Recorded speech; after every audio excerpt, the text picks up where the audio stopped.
Here we are, clan the isms, cataclysm, great. Our people out here struggling, trying to make it in this state. Everybody out here doing it, but we the ones who late. Now family, we the ones who gotta delegate. Get that money in the power, never be fake. Stick to cosign for 3. What did he say? Create jobs, support our own. Educate the same and buy back your home. Got 3 degrees, triple 10. 3 PhDs, now we on the CNN. DBTV, let's talk about negligence. Ignorance is bliss, but we can turn it to intelligence. Believe none of what you hear, half of what you see. Let's break it down here on Dr. Boyce TV. Here we are.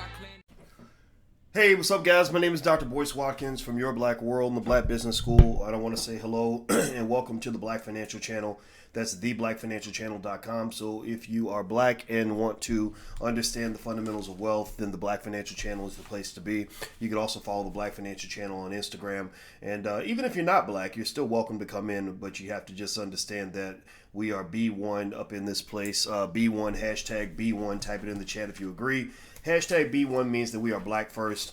We put our community first. Doesn't mean we hate anybody else. Just means that we put our people first, and that's something important because nobody ever really puts black people first. You know, you got politicians that won't even talk about reparations. Won't even say the word reparations, like it's a cuss word. Like, what's up with that? Won't even talk about 400 years of slavery where you owe us about 13, 14, 15 trillion dollars and act like you can ignore that and still get my vote. Well, you ain't getting my vote. They can have y'all's vote. They ain't getting my vote. My vote does not come cheap because I am not your political hoe. So let me just jump right in today. And first of all, I want to say congratulations to Mr. Tyler Perry. Mr. Tyler Perry, a.k.a. Madea, is now officially a billionaire. Give me a yes or no in the chat if you know or you're aware that Tyler Perry is a billionaire. It was just announced by Forbes the other day. So Tyler is now officially a billionaire, another black billionaire. Let's just give a digital round of applause, a digital clap for this brother for having a dream, realizing the dream. And talking about, and building on that dream. I talked to our 10-year-old about Tyler Perry a lot, not because I want her to do exactly what Tyler did, but because, she's into entertainment. She's a singer, dancer, actress. She gets out and does a lot of, she makes up dance routines in the morning and stuff like that. And I told her, I said, one day you're going to go into the entertainment space and I need you to go in as a boss, not a slave. I need you to go in as a captain of your own destiny. I don't want you begging for opportunities. I don't want you having to go have some director saying, well, I'll give you the role if you sell me some WAP, right? I know that's what Cardi B is preaching. The gospel of Cardi B is if you give up that WAP, you can get you a Gucci purse and a trip to McDonald's. But you know what? We don't do that because that we don't even call it a WAP. It's not even a WAP. It's a womb, and that womb is precious. That is where gods and kings come from. So that's why I am not interested in having my little girls growing up being desperate for money. But with that being said, let me dive into Tyler Perry right quick and kind of break down his billionaire status. Hit the thumbs up button if you haven't done it yet. Please hit the thumbs up button. It's very, very important for the algorithm. So let me just kind of talk about this. So Tyler Perry is a guy who's made a lot of money. Billionaire status. Here's what it means to be a billionaire. Being a billionaire does not mean you have $1 billion in the bank. I repeat, being a billionaire does not mean you have $1 billion in the bank. A piece of lint on my lip? Are you kidding me? There's lint on my lip? Yeah. See, y'all ain't paying attention. Y'all need to pay attention. Lint on my lip. Well, maybe the lint's supposed to be there, or maybe it's just a gray hair. I don't know. Anyway, so billionaire status does not mean you have $1 billion in the bank. What billionaire status means is that if you add up all your assets and you subtract your debts, that total equals more than $1 billion, right? That's why I spoke to another billionaire last week by the name of Kanye West, and Kanye became a billionaire also this year. And Forbes announced him to be a billionaire, and they were right. And the way they calculated his billionaire status was based on multiples. They took his revenue or his income, which was mostly from his Adidas deal. His Adidas deal is what took him over the top. That was his Madea. That was his Madea idea in the sense that it made him about $100 million or something. And they did a multiple of about 10 or 11. And they take that annual income and they multiply it by a number. And that number was above $1 billion. They subtract your liabilities. They say, congratulations, Kanye, you're a billionaire. Well, Tyler Perry, I imagine, is in that same boat. He probably is a little more liquid than Kanye, I'm going to guess. But they're both doing well, and I'm really happy for both of them. I will point out a few things about Tyler Perry. Some things good, some things bad. And really, I want to also talk about you in terms of just sort of what that means. I saw somebody on Instagram today who was talking about being a boss and this boss talk in the black community, and how some of the boss talk goes all over the place, and to the point where we shame people that have jobs, and you have some people that are bosses that are just terrible bosses that are not good at it. So I want to kind of break down bossism and what that means, and really how that ties into Tyler Perry's billionaire status. If you read his article about his him becoming a billionaire, he talks about ownership. And I don't think I have to explain any of that to you guys, because if you've been following me for more than 2 weeks, you've probably heard me mention ownership at least 47,418 times on this platform. I'm very, very big on ownership. I have constantly reminded you to teach your children about the value of ownership. In our Black Millionaires of Tomorrow program, our Black Business School for Children, we tell our kids to keep their poise. Poise is Poise. Poise stands for producer, owner, investor, saver, entrepreneur. And also, in fact, 2 weeks ago, I did a lecture on how to turn your child into a millionaire. I'm a finance PhD, so the formula is very simple, very straightforward. Most white people don't know it, but I'm here to share that with you. And basically, it was a matter of spending 1 hour explaining exactly how people become millionaires and billionaires and all these other things. And a lot of it is linked to ownership. Ownership is critical. Ownership is very important. Everybody should own something. Now, here's the thing about ownership, though, and the whole concept of being a boss. Being a boss is a wonderful thing for your self-esteem, but it can be very bad for your ego. It is wonderful for your self-esteem, but it can be very bad for your ego if you're not careful. With great power comes great responsibility. And so when you think about being a boss, I want you to think about something. Some of you may be old enough to remember this. Some of you don't. If you're not old enough to remember this, then actually you're lucky. But there was this show a long time ago called The Dukes of Hazzard. Anybody remember The Dukes of Hazzard? Anybody old enough to remember watching that show on Friday nights where they had the General Lee with that Confederate flag, right? I know just how sick we were, right? And the car would come in and they would blow the horn. They would go, remember that? Anybody remember the Dukes of Hazzard? Well, in the Dukes of Hazzard, there was a boss in that show, and he went by the name of Boss Hogg.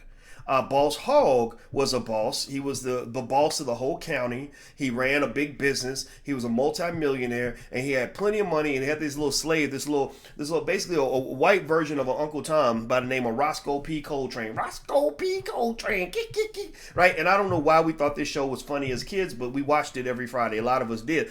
Now here's the thing about Boss Hogg, though. Boss Hogg was a prick. He was a terrible person. He is not the kind of person that deserves that level of power. He's the kind of person that would take in that power and it would feed his ego. He was a Donald Trump kind of person. There's not just one Donald Trump. There's 10 million Donald Trumps out here. Some of you have worked for Donald Trump. He just went by another name. You worked for one of his clones. So boss hogs are not pleasant people. Boss hogs do not make the world better. Boss hogs are the epitome of greedy capitalists. And so when I think about the concept of a boss hog, it makes me think about the power of being a boss and the liberation it gives you and the power of ownership. And so I believe ownership is very, very important, but let's just keep it 100. Let's keep it clear here. Ownership, it matters, and everyone should own something. But because you own something, that does not mean that you have to own everything. That does not mean that you cannot enter a business deal unless you own a piece of whatever's going on. Ownership does not mean that it's the only thing and the most important thing and it's the everything in every business deal. That's not a healthy way to look at life. When you go into every situation where you got to own everything and you got to be the boss all the time, then unfortunately you become a lot like those pastors. Anybody ever seen a pastor whose ego is so big that if you don't let him run the church, he's going to walk out of the church? Like, he don't want to go to church unless he can run the damn church, right? But wait, I thought this was about God. This is supposed to be about, the gospel, and you're leaving the church because you can't be the boss of the church. So that means that your ego is more important than the collective mission of what the church represents. So you have a lot of boss hogs in the world who overinterpret this idea of being a boss to the point where they have to own everything, and if they don't own it, then they pissed off, and they're trying to constantly grab and scrap and everything else. And I can just tell you, I want us to have a community full of owners. I really do. But I don't think I want to have a community full of bosses. Because if you have a community full of bosses, especially boss hogs, where half of them are boss hogs, then what you're going to have is you're going to have just some really ugly manifestations of really disgusting capitalism in which everybody wants to own everything and everybody's constantly jockeying for position and pushing people out, undercutting people, taking people down, stealing from people or whatever because you got 10 million but you need 10 million in one. No, that's not that to me. That's not when I see the mountaintop and I see my vision of Black America for the year 2070. Project 2070 is where we believe Black people will be the most economically literate, the most economically sophisticated group of people in the world. We will be to the world what the Jewish community is right now in terms of ownership and power. When I visualize that, I don't visualize a collective boss hog mentality because nobody wants to work with a hog. And as Self-Made says, hogs get slaughtered sooner or later. That's 100% abundantly clear and true. That is completely true. In China, they have a saying that the fattest pig always gets slaughtered. That's a saying that they use, and apparently billions of people or a billion people know this saying because that's what they teach the kids in school. So that's what teaches them to understand the importance of being able to work with a group as opposed to always thinking about me, mine, and owning, and I need to be the boss, I need to be the leader. If I can't be the leader, then I'm going to walk away. Well, a lot of times you're going to walk away from good opportunities if you feel like you always got to be the center of attention. If you feel like you always have to be the alpha, and you can never sit back and let somebody else take the lead, then you will never have the ability to build true wealth and true power and true peace of mind in life because you can't work with anybody, right? So Tyler Perry, now let me give Tyler credit though. I've only met Tyler once, and but when I did talk to him on the phone, he was very collegial. I really liked talking to him for the 15 minutes or so we were on the phone. And one time I reached out to him, I texted him, I said, I'm in town, can I do a tour of your studio? And so he was out of town, but he arranged for his number 2 guy to give me and my goddaughter, who's now deep in the entertainment industry, who eventually actually worked at Tyler Perry Studios. I didn't even know that they had struck up a deal.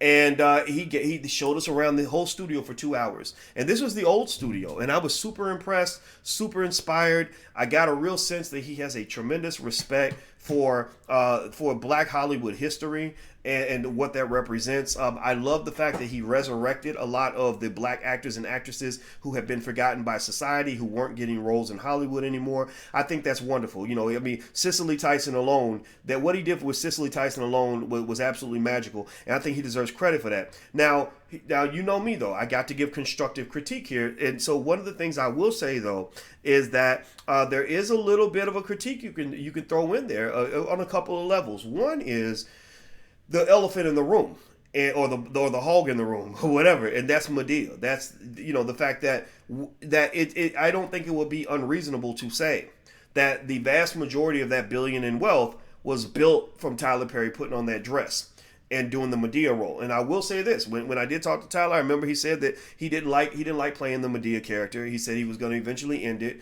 And he said that publicly, so I'm not revealing any private information or anything like that. But it's been 6 years and Medea's still moving. I don't know when the last Madea movie was. Y'all can tell me, but because I ain't gonna lie, I don't watch any of the Madea movies. I just can't. It's not my thing. But it might be somebody else's thing, and I'm not knocking that. But I think that you have to juxtapose that against the history of the feminization of the Black man in America and the way Hollywood has always wanted to portray Black men in a specific way. So there should be maybe a little asterisk next to that billionaire status to kind of say, maybe there's some reparations in order to kind of make up for the sins of the original sin of Madea, meaning that I would love to see whatever Tyler Perry's going to do to kind of make up for the fact that he was able to go through a tunnel, through a pathway that many of us cannot go and many of us would not go. Masculine Black men will not go. You could offer me $100 trillion and I'm not going to go and spend 10 years putting on a dress. And so I think that the fact that he earned that billionaire status by doing the thing that so many people, would not be willing to do, it does mean that, that some of that has to be corrected. It doesn't mean Tyler Perry needs to be thrown into the trash. I like, again, going to the collegial thing. One thing I've always liked about the way Tyler Perry carried himself is I noticed that even when he was attacked and criticized by others, he didn't really retaliate. When Spike Lee went really hard on Tyler Perry and was really nasty toward him. And I thought I liked Spike, but I felt like Spike was going a little bit overboard with it. But Tyler got pissed. I could tell he was mad about it, but he never really said anything negative about Spike, and eventually invited Spike in to when he opened up the new studio. And I like that. And that to me is a reflection of his collegiality, that he understands something that I think you should understand too, is that you tend to have a better ability to build wealth and a better opportunity to be a boss if you're able to maintain relationships and work well with others. Right? If you can gain that ability to work well with others, then you're not trying to go fly solo. You roll in deep in everything that you do. Even animals understand that the ability to operate within the context of a group makes you stronger. That's why animals run in packs and herds. Whether it's geese or buffalo, chickens or elephants, they roll in herds. And elephants never went to college. They never read Powernomics. They never heard a speech from Francis Cress Welsing. They just know naturally and instinctively that if you can operate within a group, you're going to be stronger that way. So the fact that Tyler was able to get all these people to come in and celebrate his new studio, and some of these people were former enemies and things like that, I just think that was masterful, and I give him tremendous respect for that. Now, one last little constructive critique I'll throw out there in terms of something that I think Tyler should really pay attention to, if he isn't doing this already, is that there's a little bit, I think there's a perception that there's a little bit of diva-itis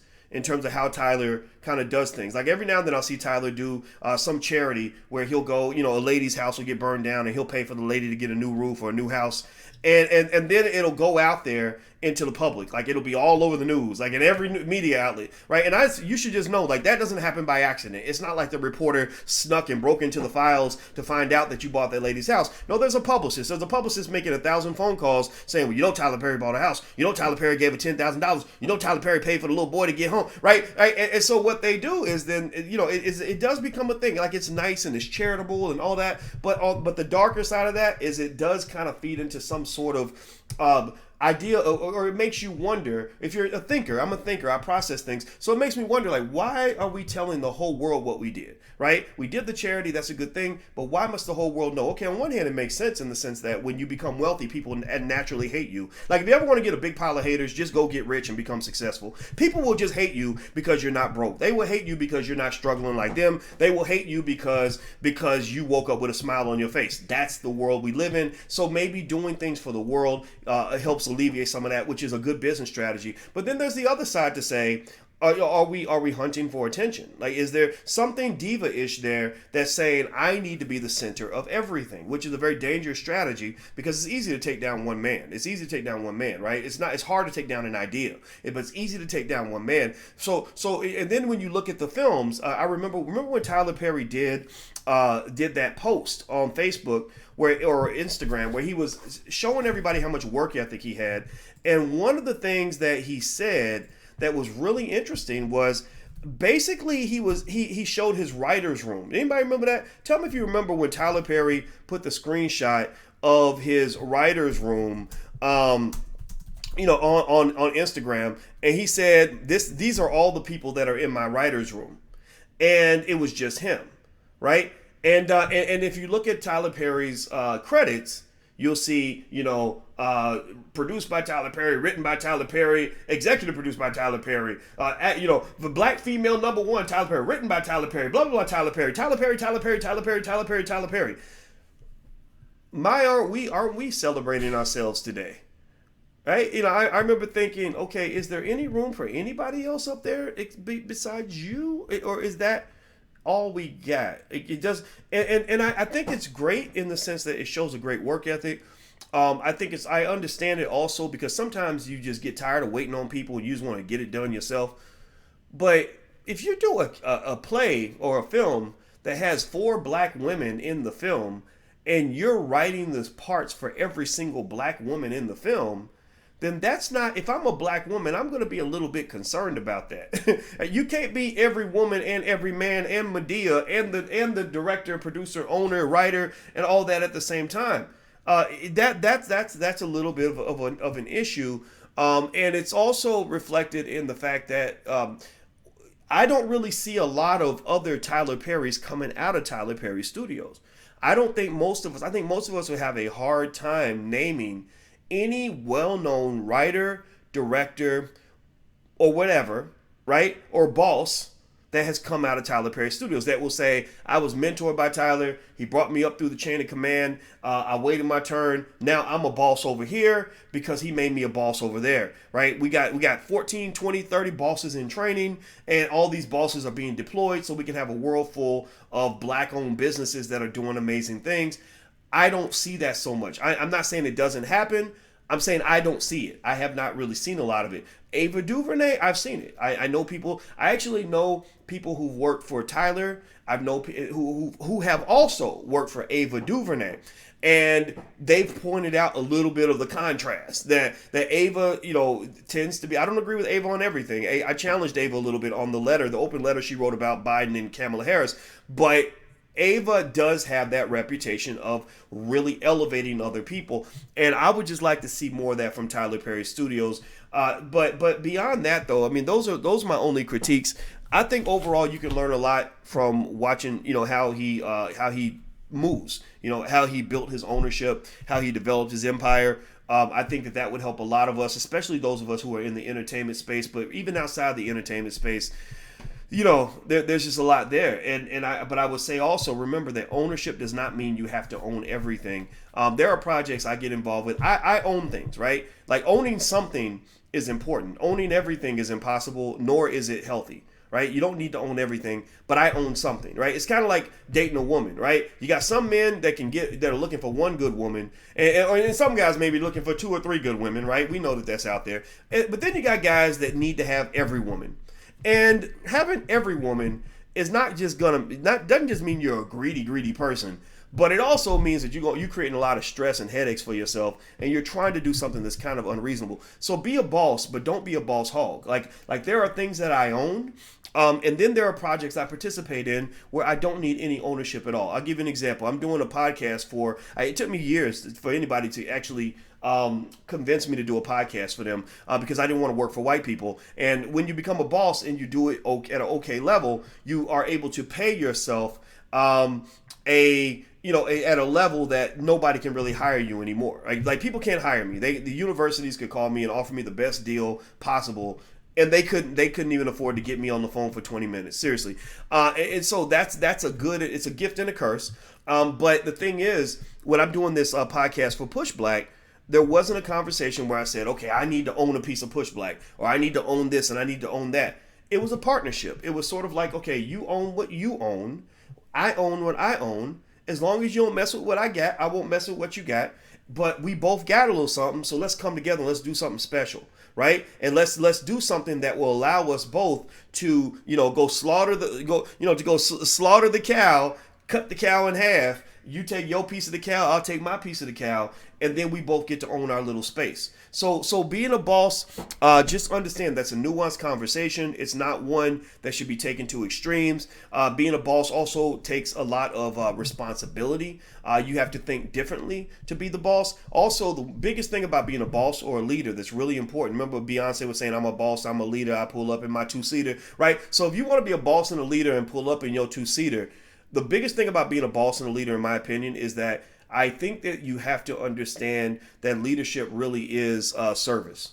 If you never learn that leadership is service, I don't think you're going to be a very good leader because the people that work with you are not going to like you. They're going to stab you in the back and they're going to try to come kill you. So leadership is ultimately service, which means the ability to listen to others, showing respect to others, and doing your best to maintain healthy relationships. And so when I figured that out, I started putting a lot of energy into learning how to get better at maintaining my relationships because ain't none of us perfect. All of us have things to work on. Tyler Perry's got things he's going to be working on in his life.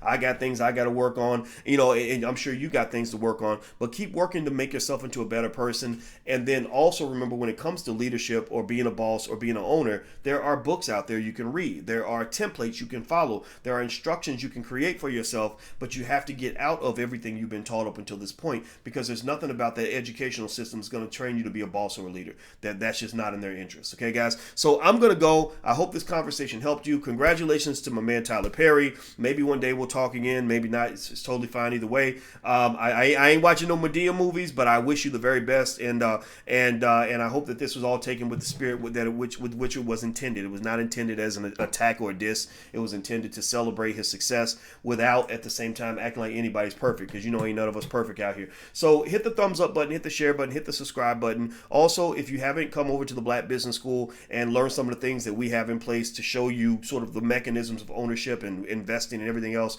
feel free to go over there. In fact, if you haven't bought your first share of stock yet, or if you want to just get better understanding stock markets in general, we have a great free training that you can get at firstshareofstock.com. That's firstshareofstock.com. Also, if you want a free copy of my book, It Takes a Village to Raise the Bar, A New Paradigm for Black America, you can have it for free. It's a total giveaway. Just go to allblackeconomics.com. That's allblackeconomics.com. I'm out of here, guys. Thank you for listening. Have a good day. See you soon. Peace.